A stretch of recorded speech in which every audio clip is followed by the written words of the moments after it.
Whitney Cummings, who played Chop Chop Square, and then took to her podcast to tell us all why we're in the wrong for finding this offensive, if not morally and ethically bankrupt.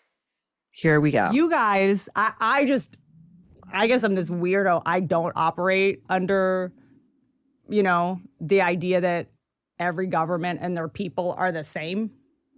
But I guess that's like, you think that the people of Saudi Arabia don't tell me what Saudi I think. Government you don't know all share. Okay, so you also believe that the Chinese government and the Chinese people are exactly the same. Don't tell me what I think. It's just racism.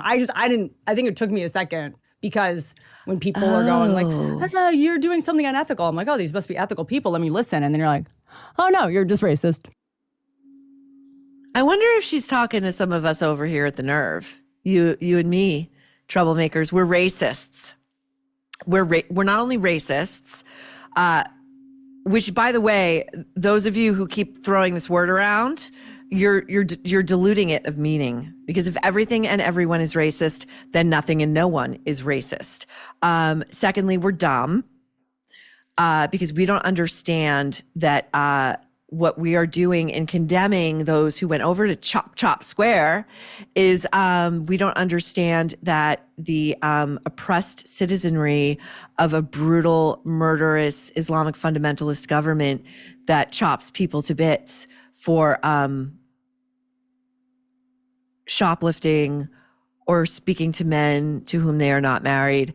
The problem's with us, you see.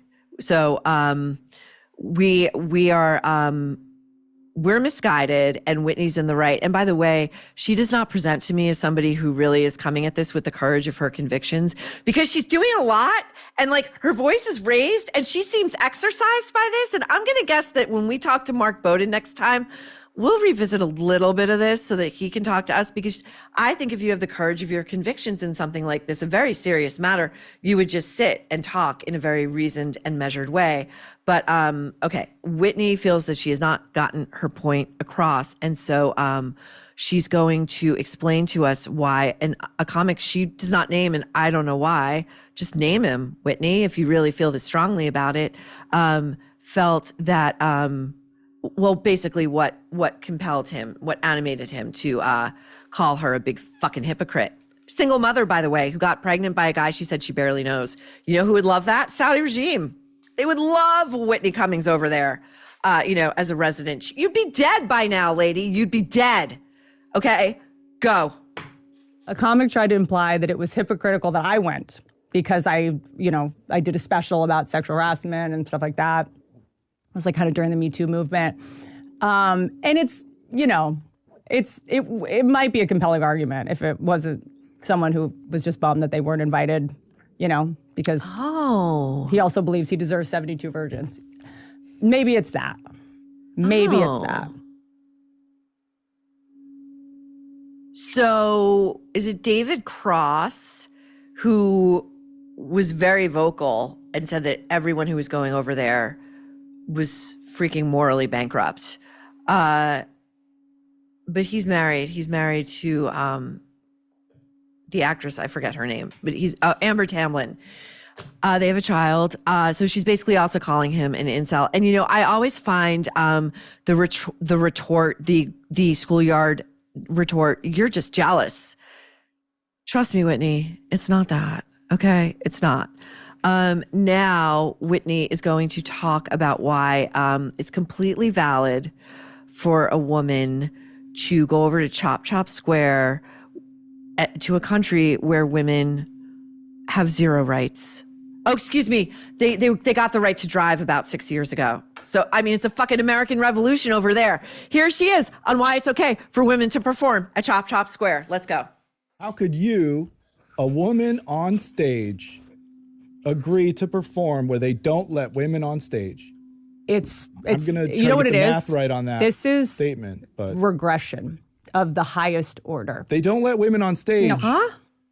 No. How could you go? How could you? How could you do this? And, how could you? How could you and how could you? And also, She thinks this is who's How on did first. it work? Look, it's I'm trying to help you sound less racist. Okay, so we're back to racism again, and we've moved off misogyny and sexism. You know, people like Whitney love to talk about things like institutionalized sexism and misogyny. And that little bit she was trying to do where she thought she was really cute, like, how could you go and how could you go perform? There's a literalism they're working with there. Like, well, if they hate women so much, how could they let you, a woman, on stage? It's easy, Whitney. It's called propaganda.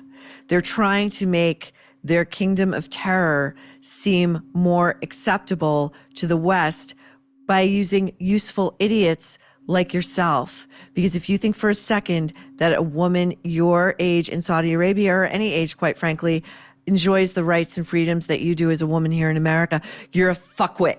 You're a fuckwit, and you just took blood money. Just say it. Just say it. Say, I love money. I can't get enough money, and I'm willing to throw morals and values out the window and be a big fucking hypocrite so I can get a fuck ton of money. Just say it.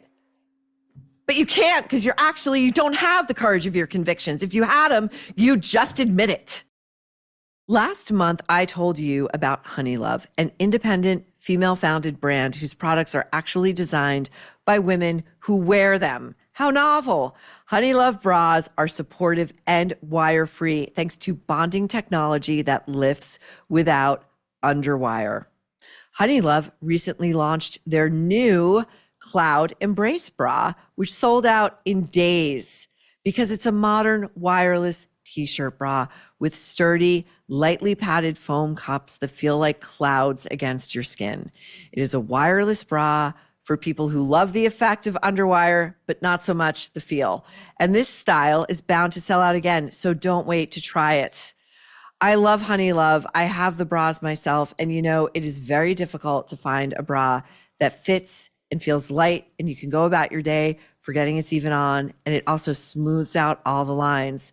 So give it a try. Treat yourself to the most advanced bras and shapewear on the market. Save 20% off Honeylove at honeylove.com/nerve. Use our exclusive link to get 20% off honeylove.com/nerve to find your perfect fit.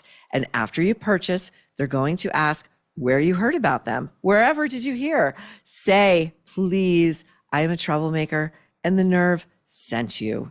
Experience the new standard in bras and shapewear with Honeylove.